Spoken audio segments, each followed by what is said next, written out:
Lorsqu'on s'aventure dans les profondeurs glaciales du Pacifique, à 4000 mètres sous la surface, un phénomène étrange se manifeste. Les niveaux d'oxygène montent brusquement. Cela n'a pas de sens, car nous sommes alors plongés dans une terrifiante obscurité. C'est alors que les chercheurs ont réalisé qu'ils étaient confrontés à une découverte totalement inédite, l'oxygène sombre. Ce type d'oxygène particulier, qui se forme dans les abysses froids de l'océan, pourrait bouleverser notre compréhension des origines de la vie sur Terre. Il pourrait même nous rapprocher de la possibilité de découvrir la vie sur des planètes éloignées. Et cette découverte a été faite par le plus grand des hasards. Notre exploration débute dans la zone de Clarion-Clipperton, une vaste région du Pacifique qui s'étend sur une superficie plus grande que celle du Mexique. En atteignant les profondeurs de cet endroit, nous tombons sur d'étranges amas de la taille de pommes de terre, éparpillés sur le fond marin. Ces formations sont officiellement désignées sous le nom de nodules polymétalliques. Bien qu'elles puissent paraître insignifiantes au premier abord, ces petites structures renferment en réalité des trésors cachés. Au cours de millions d'années, les métaux dissous dans l'eau de mer s'accumulent lentement autour de minuscules fragments de coquilles ou de débris, donnant naissance à ces nodules. À l'intérieur, on trouve des métaux précieux tels que le manganèse, le nickel, le cuivre et le cobalt, indispensables à la fabrication des batteries de nos téléphones portables et des véhicules électriques. C'est pour cette raison que la zone de fracture de Clipperton est devenue un haut lieu de l'exploitation minière sous-marine. À ce jour, 16 entreprises spécialisées dans l'exploitation des grands fonds ont obtenu l'autorisation d'explorer environ 20% de sa surface sous-marine. Cette ruée vers les profondeurs a éveillé la curiosité des chercheurs, désireux de percer les mystères des abysses. Ils ont donc déployé les grands moyens pour collecter des échantillons de sédiments, et c'est à ce moment-là que les choses ont pris un tour étrange. Les instruments ont commencé à révéler quelque chose d'inimaginable. D'importantes quantités d'oxygène produites sur le fond marin, dans une obscurité totale et absolue. Attendez 1 minute. Cela ne devrait pas se produire. Plus on descend dans l'océan, moins on trouve d'oxygène dans l'eau. À environ 900 mètres de profondeur, il n'en reste quasiment plus, car l'eau est trop éloignée de la surface pour permettre un quelconque échange avec l'atmosphère. Pour compliquer les choses, l'oxygène est continuellement consommé par les organismes vivants dans les grands fonds, ainsi que par les bactéries qui décomposent la matière organique. Ainsi, la production d'oxygène à cette profondeur est censée relever de l'impossible. Dans un premier temps, les chercheurs n'en croyaient pas leurs yeux. Ils supposaient que les capteurs étaient défectueux, car toutes les études réalisées dans les profondeurs marines n'avaient montré que la consommation d'oxygène, jamais sa production. Cependant, les mêmes résultats revenaient sans cesse. Pendant 10 ans, cet oxygène mystérieux continuait à apparaître. Ils en sont finalement venus à la conclusion que leurs données pouvaient être correctes. Il s'avère que ces nodules métalliques pourraient effectivement générer de l'oxygène en agissant comme des batteries. Lorsque l'on immerge une batterie dans l'eau de mer, on peut observer des bulles et entendre un crépitement, car le courant électrique décompose l'eau de mer en oxygène et en hydrogène, dans un processus appelé électrolyse. Ainsi, la théorie avancée par les chercheurs suggérait que ces nodules effectuaient la même fonction, mais à l'état naturel. Et ils avaient ces raisons. Les nodules étaient en effet chargés électriquement, avec une tension d'environ 0,95 volts. Ce niveau d'énergie est insuffisant pour dissocier l'eau de mer en hydrogène et oxygène. Il faudrait environ 1,5 volts, soit la puissance d'une pile AA. Cependant, lorsque ces nodules se regroupent, des tensions bien plus élevées peuvent être observées, suffisamment pour déclencher la réaction et produire de l'oxygène. Ainsi, ces nodules étaient incapables de générer des courants électriques suffisamment puissants pour décomposer les molécules d'eau de mer et produire de l'oxygène, même en l'absence totale de lumière. Cette découverte est fascinante, car elle remet en question notre compréhension de la production d'oxygène. Jusqu'à présent, nous avions toujours cru que l'oxygène était généré par la photosynthèse, ce processus par lequel les plantes et les algues transforment la lumière du soleil en énergie et libèrent de l'oxygène. Mais dans cet environnement marin totalement obscur, l'oxygène était produit uniquement par électrolyse. Aucune lumière du soleil n'était nécessaire. C'est la raison pour laquelle on a commencé à l'appeler l'oxygène sombre. Cette découverte nous incite à reconsidérer comment la vie a pu émerger sur Terre il y a plus de 3 milliards d'années. Pensez-y, les plantes nécessitent de l'oxygène pour vivre, mais elles en sont également les productrices. Alors, d'où provenait le premier oxygène? Ce dilemme complexe ressemble au casse-tête de la poule et de l'œuf. Mais il se pourrait qu'il y ait maintenant une réponse. sachant que l'oxygène peut être produit sans recourir à la lumière solaire ou à la photosynthèse. Il est envisageable qu'une source d'oxygène mystérieuse ait existé à cette époque, permettant ainsi à des formes de vie respirantes d'évoluer avant même que la photosynthèse ne soit établie. L'oxygène sombre ne modifie pas seulement notre compréhension du passé terrestre, mais il ouvre également de nouvelles perspectives concernant la vie ailleurs dans l'univers. Si ce phénomène se produit sur notre planète, il est plausible qu'il se manifeste également sur d'autres corps célestes. Prenons comme exemple la Lune Encelade de Saturne et la Lune Europe de Jupiter. Toutes deux semblent abriter des océans liquides et salins, dissimulés sous d'épaisses couches de glace. L'oxygène sombre pourrait-il également engendrer des environnements riches en oxygène dans ces océans? Les répercussions de cette découverte vont bien au-delà de notre système solaire. Elles nous poussent à reconsidérer la manière dont nous définissons les habitats propices à la vie. Dans nos explorations d'exoplanètes orbitant autour d'étoiles lointaines, comprendre la production d'oxygène dans l'obscurité pourrait nous aider à repérer des lieux où la vie pourrait exister dans des conditions très différentes de celles de la Terre. Au lieu de se limiter à la recherche de planètes baignées de lumière solaire, les scientifiques pourraient devoir explorer des signes de réaction chimique susceptibles de favoriser la vie, même dans l'obscurité totale. Ces nouvelles sont passionnantes, mais n'oublions pas le point de départ de notre récit: l'exploitation minière en haute mer. Voici comment se déroule généralement ce processus. Des entreprises déploient un véhicule sous-marin télécommandé, semblable à un tracteur, pour se déplacer le long du fond océanique. Ce véhicule collecte les nodules métalliques et les sédiments, puis les aspire à travers un tuyau jusqu'à un navire en surface. Une fois les nodules récupérés, l'équipage renvoie le sédiment résiduel dans l'océan à une profondeur intermédiaire, où il finit par se déposer à nouveau sur le fond marin. Alors, l'exploitation minière en eau profonde est-elle bénéfique ou nuisible? Il est difficile de trancher. D'une part, nous avons découvert un gisement massif et prometteur de métaux indispensables à la fabrication de nouvelles technologies écologiques, telles que les panneaux solaires et les véhicules électriques. Avec une demande pour ces matériaux critiques qui pourrait bondir jusqu'à 600% dans les prochaines décennies, l'exploitation minière en haute mer pourrait s'avérer déterminante. Certaines recherches avancent même que cette activité pourrait être moins préjudiciable que l'exploitation minière conventionnelle. Étant donné qu'elle s'effectue loin des côtes, elle pourrait contribuer à préserver les forêts et à éviter la pollution des sources d'eau douce. De plus, le fait que ces minéraux soient difficiles d'accès pourrait faciliter la surveillance de cette activité, permettant ainsi de maintenir un contrôle et de réguler le processus. Toutefois, il existe également une inquiétude croissante selon laquelle la recherche de minéraux précieux dans l'océan pourrait perturber le processus de production de cet oxygène sombre. Ces nodules riches en métaux ne sont pas simplement inactifs, ils jouent un rôle dans les processus chimiques qui influencent notre planète. En effet, ils pourraient être essentiels à de nombreuses choses, des cycles de nutriments à l'émergence de nouvelles formes de vie. Les scientifiques craignent donc que l'exploitation minière ne cause des dommages à la vie marine et aux habitats qui dépendent de l'oxygène sombre. Malgré son emplacement isolé et ses conditions extrêmes, la zone de Clarion-Clipperton abrite une gamme étonnamment variée et mystérieuse de créatures des grands fonds, allant d'anémones de mer d'un blanc spectral et de concombres de mer d'un violet profond à de petits isopodes marins, cousins éloignés des cloportes. Cependant, nos connaissances sur ces habitants des profondeurs demeurent limitées. On estime que 90% des espèces vivant dans les eaux profondes de cette zone sont encore inconnues de la science.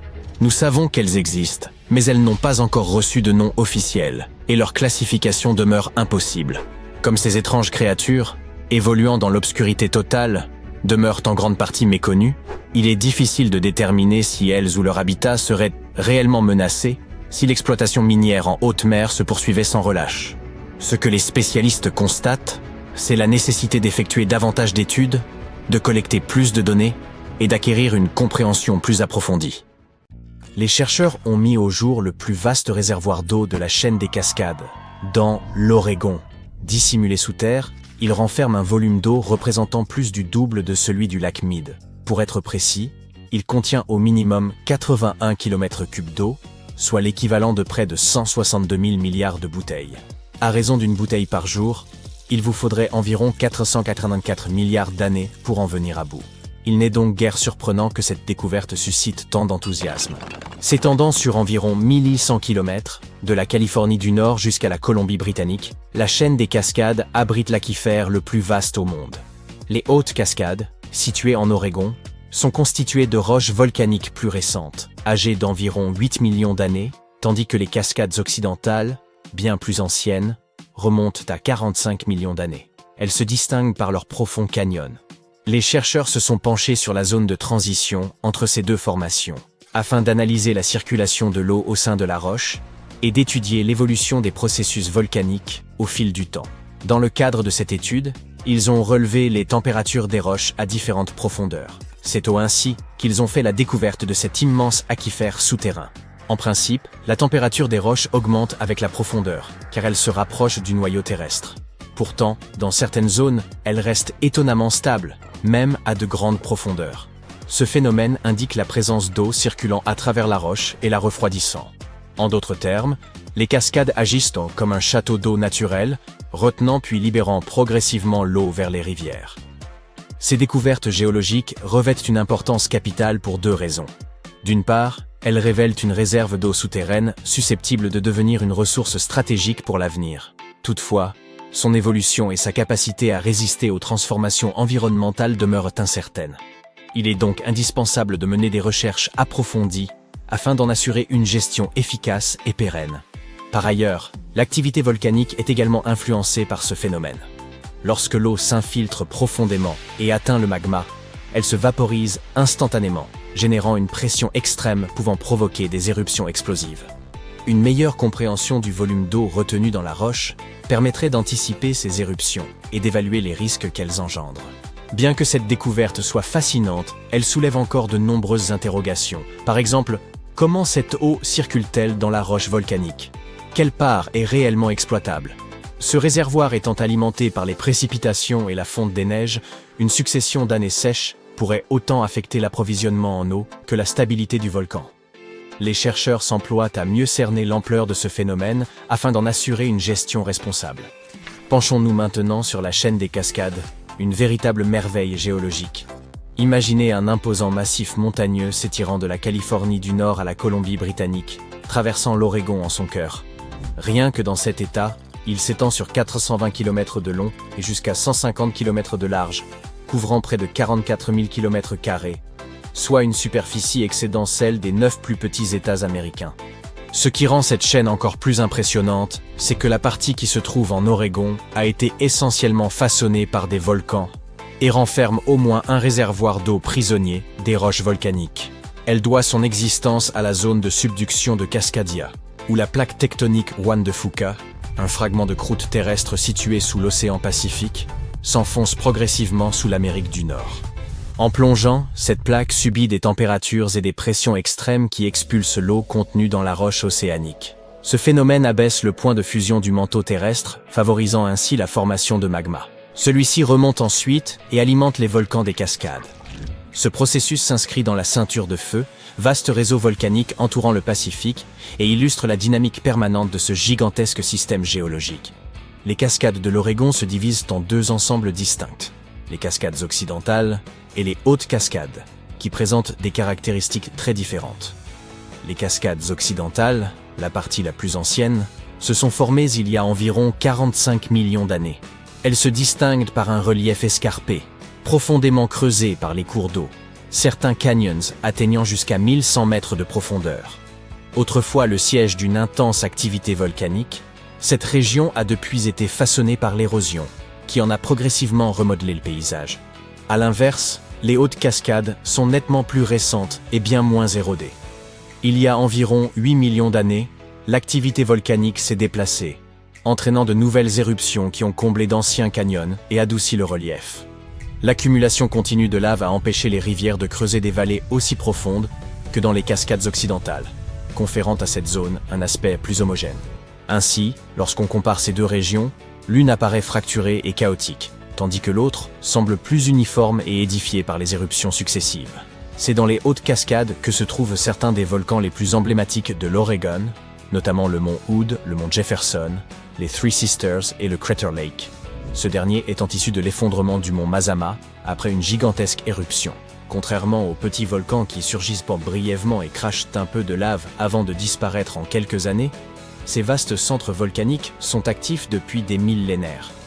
Et en raison de leur grand âge, ils abritent des systèmes magmatiques d'une grande complexité. Ils produisent une large variété de magmas, allant du basalte, une lave fluide et rapide, à l'andésite, la dacite et la rhyolite, cette dernière étant responsable des éruptions les plus violentes. Ainsi, si certains volcans se contentent de laisser échapper des coulées de lave, d'autres sont susceptibles de provoquer des explosions d'une ampleur dévastatrice. Un autre aspect fascinant de ces volcans à la longévité exceptionnelle est que leurs chambres magmatiques souterraines conservent leur chaleur extrêmement longtemps. C'est d'ailleurs ce qui fait des cascades l'un des meilleurs sites pour exploiter l'énergie géothermique. Une immense réserve de chaleur repose juste sous la surface, attendant d'être utilisée. Sans oublier le réservoir d'eau volcanique des cascades, dont l'avenir pourrait bien révéler des usages encore insoupçonnés. Par ailleurs, il ne faut pas oublier que les cascades appartiennent à la redoutable ceinture de feu, la zone la plus explosive de notre planète. Imaginez un gigantesque arc en forme de fer à cheval, encerclant l'océan Pacifique sur environ 40 000 km. Il s'agit de l'une des régions les plus actives du globe, où les plaques tectoniques de la Terre se déplacent sans cesse, s'entrechoquant et s'enfonçant les unes sous les autres. Ce processus est à l'origine de séismes d'une puissance inouïe, d'éruptions volcaniques majeures et de la formation de profondes fosses océaniques. La ceinture de feu suit les lignes de contact entre plusieurs plaques, parmi lesquelles on trouve les plaques eurasiennes, nord-américaines, Juan de Fuca, Cocos, Caraïbes, Nazca, Antarctique, indienne, australienne et philippine. Elles encerclent à elles toutes la vaste plaque pacifique. Ces plaques ne restent jamais immobiles. Elles se déplacent continuellement, s'affrontant ou glissant les unes sous les autres au niveau de leurs frontières, connues sous le nom de failles. Ce mouvement engendre une diversité de phénomènes spectaculaires. Des fosses abyssales aux volcans en passant par des séismes dévastateurs. Un des exemples les plus impressionnants de cette activité tectonique est la fosse des Mariannes, située à l'est de Guam. Avec une profondeur de 11 km, elle est la fosse océanique la plus profonde du globe. Elle résulte d'un phénomène appelé subduction, dans lequel une plaque est contrainte de plonger sous une autre, s'enfonçant progressivement dans le manteau terrestre. La fosse des Mariannes reste l'un des lieux les plus énigmatiques sur Terre. D'une profondeur vertigineuse, elle est soumise à une pression écrasante et à une obscurité totale, ce qui a longtemps laissé penser que la vie y était impossible. Pourtant, des formes de vie ont été découvertes dans ces abysses. En 2005, des chercheurs ont mis en évidence l'existence de minuscules organismes unicellulaires dans le Challenger Deep, le point le plus profond de la fosse des Mariannes. Ils ont également observé d'étranges concombres de mer, ainsi que des formations rocheuses aux teintes inattendues. De plus, la fosse abrite des cheminées hydrothermales, véritables sources chaudes sous-marines, où l'eau, malgré des températures extrêmes et une acidité redoutable, parvient à soutenir des formes de vie insolites et microscopiques. La ceinture de feu est également à l'origine de 90% des séismes mondiaux. Certains des tremblements de terre les plus dévastateurs de l'histoire y ont eu lieu, notamment le séisme de Valdivia au Chili en 1960, qui détient le record du plus puissant jamais enregistré, avec une magnitude de 9,5 sur l'échelle de Richter. Mais l'activité sismique n'est qu'un aspect du phénomène. Cette zone concentre également près de 75% des volcans de la planète. Certaines des éruptions les plus marquantes de l'histoire y ont pris naissance, à l'image de la terrible explosion du Tambora en Indonésie. En somme, la ceinture de feu figure parmi les régions les plus hostiles du globe. Pourtant, elle demeure une source intarissable de fascination. Qui sait quelles découvertes majeures les scientifiques y feront encore, à l'image du gigantesque aquifère identifié dans les cascades,